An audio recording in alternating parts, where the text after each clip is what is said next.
Hello, Business Finance 330. This is Professor Hassey.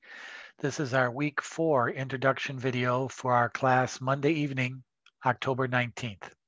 And this week we're going to be talking about chapters 6 and 7 from our textbook, Bonds and Stocks. Also, we'll be reviewing assignment number 1, which you're finishing up today, Sunday, to post this evening. And then we also be having a graded work this coming week to update your portfolio as of Friday, October 23rd, and it's due next Sunday, the 25th. That's in the discussion post to update your portfolio. So we'll talk all about that in class tomorrow night.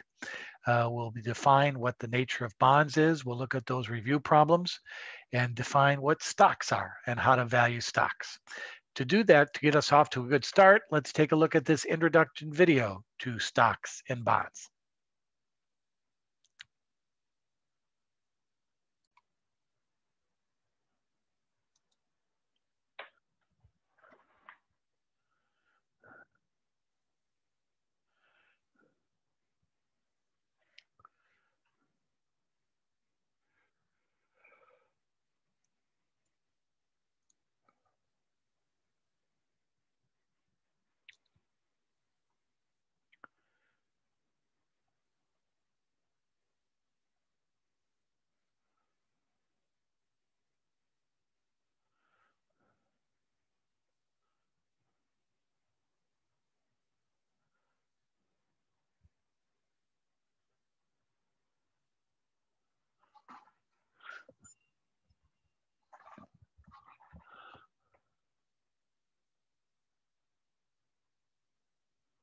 Out to me that socks.com actually is not a fictional company, that someone is indeed selling socks online.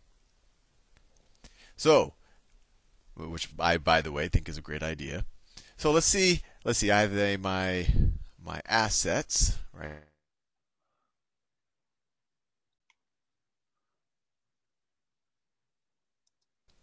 So we now know that there are two ways that a company can raise capital. It can do it by borrowing money, which is debt, or by selling shares of itself, or essentially allowing other people to become partial owners of it, and that is equity. And these directly translate into securities that you're probably familiar with, but maybe you didn't have a more exact idea of what they are. You know what equity securities are. And just so you know, what is a security? A security is essentially something that can be bought and sold that has some type of claim on something or some type of economic value. So a security in the equity world is a stock, and a security in the debt world is a bond. Let me explain that. So let me just draw the balance sheet for the fictional company. It was pointed out to me that socks.com actually is not a fictional company, that someone is indeed selling socks online. So, which I, by the way, think is a great idea. So let's see. I have my assets right here. These are the assets of the company, but that's not what we're worried about right now. Assets, and let me draw the equity of the company. Right, this is maybe shares that they sold, and so let's say that they have, I don't know, that there are 10 million shares. 10 million shares. And then we have the debt of the company, or the liabilities. There are other liabilities other than debt per se, but that's all we'll worry about right now. This is the debt. I'll do it in brown. We have the debt. And maybe the assets. Let me just think of a good round number. The assets are $10 million in assets. And let's say our debt is, I don't know, $6 million. And then what's left over for the equity, right? And the way you have to view it is, okay, if I have $10 million and I owe people $6 million, what's left for the owners of the company? Well, the owners of the company will have $4 million left. $4 million left, and it'll be split amongst the owners of the company. And there's 10 million individual shares. So if every person who has one of those stock certificates will own 1/10,000,000th of this $4 million, or essentially, what is it, 40 cents a share or something. So anyway, this is, and I think you're familiar with this already, this is essentially stock. Right? When we say 10 million shares, that's 10 million shares of stock. I could just draw I could draw 10 million stock certificates. And it's, I guess we'll, whatever the ticker symbol is. And there could be 10 million of those. Now, debt is interesting. There's a lot of ways you can raise debt. And actually, there's a lot of ways you could raise equity. It actually doesn't have to be with selling. Well, for the most part, you are selling stock. You could maybe think of some other way. And we'll talk about other forms of equity, preferred stock, and all of that. But in the simplest level, you're really always selling stock. Debt's a little different. Debt could be just in the form of a bank loan. So, this could be a bank loan where you literally go to the bank and say, hey, I need $6 million. And they say, okay, here you go, and we'll give it to you for this interest. And you have to pay back the money above and beyond the interest over this time schedule. So, not too different than maybe a mortgage. Or they might say, okay, you pay the interest for 5 years. And at the end of the 5 years, you also have to pay the principal amount, so you have to pay the whole $6 million. So you maybe have to come up with a new loan or something like that. So that would just be a bank loan. There's other things that are revolving lines of credit, which is kind of like a company's I guess a company's credit card to some degree. That it doesn't have to use it, but if it does, that's kind of debt the company takes on. But kind of the one that people always talk about, I guess in the same phrase, is bonds. So bonds are essentially you are borrowing from the public markets again. You're borrowing from a bunch of people. So what you do is you have these 6 million, let's say the $6 million, and it could be divided into, let me think of a good number. You could divide this into 6,000 bond certificates, right? So this could be 6,000 bond certificates. Let's see, in 6 million divided 6,000, right? That's 1,000, right?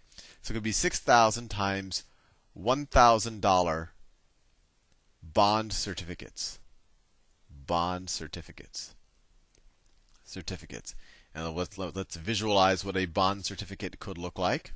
So that could be a bond certificate, and its face value, and sometimes they'll call it the par value or the stated value.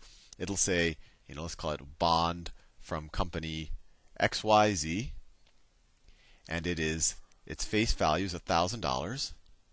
So it's essentially, this is an IOU from company XYZ. If I were to hold one of these, if Sal had one of these sitting on my desk right now, that tells me that company XYZ is going to pay me $1,000 at some future date, right? And that future date is at maturity. So it's going to pay $1,000 at maturity. And you say, oh, well, Sal, that's all good, but what about the interest in between? And there's two ways to think about this. Maybe they're going to pay me $1,000 in the future, but I only have to give them $500, right? So if you think about it, there's automatically interest accruing in that, right? If I gave them $500 and then 5 years later they pay me $1,000, they're essentially paying interest, right? They're paying me more back than I gave to them. And in future videos, we'll actually do the math of how to figure out that type of interest. And in that situation where they're not kind of paying me interest as they go, this would be viewed as a zero coupon bond.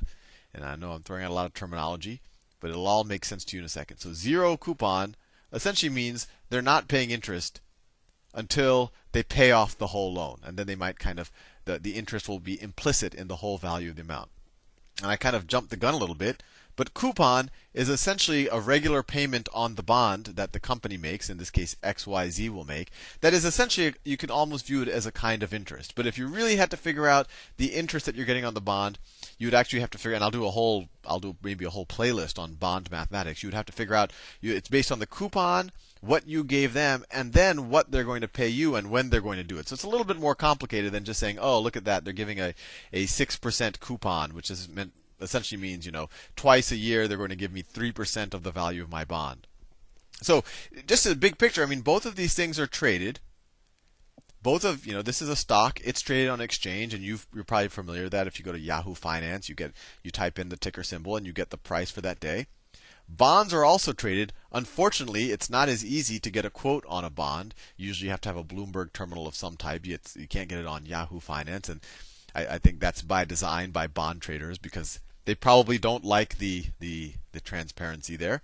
But it is just like a stock. It is a security. It is traded. There is a price.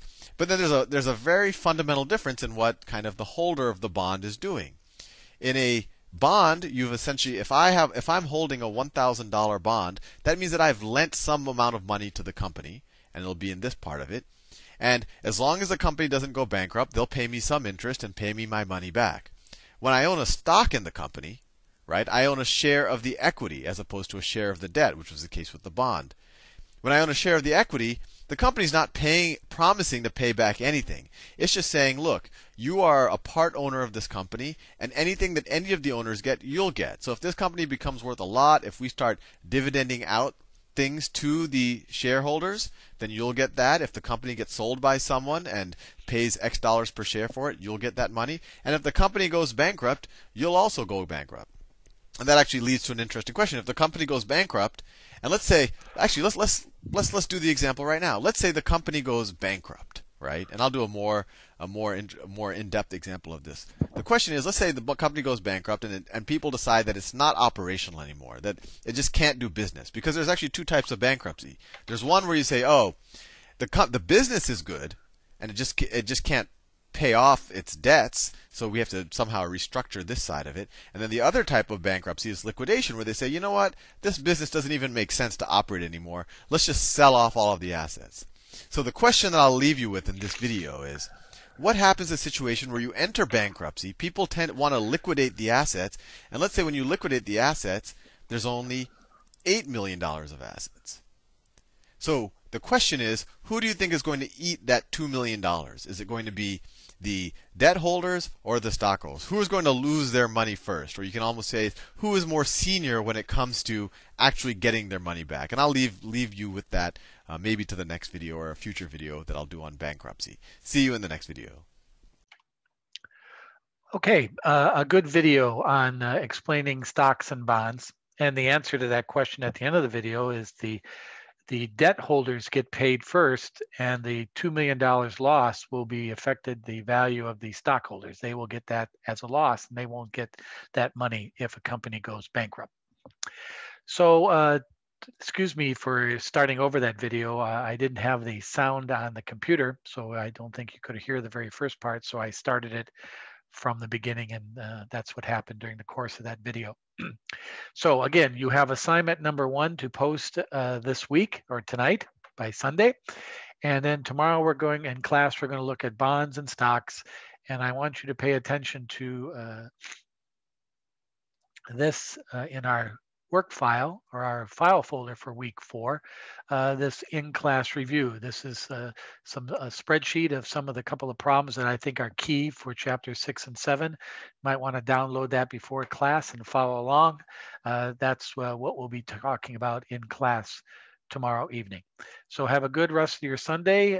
Post that assignment work, and we'll see you all tomorrow night, Monday at 6 p.m. Thanks, everybody.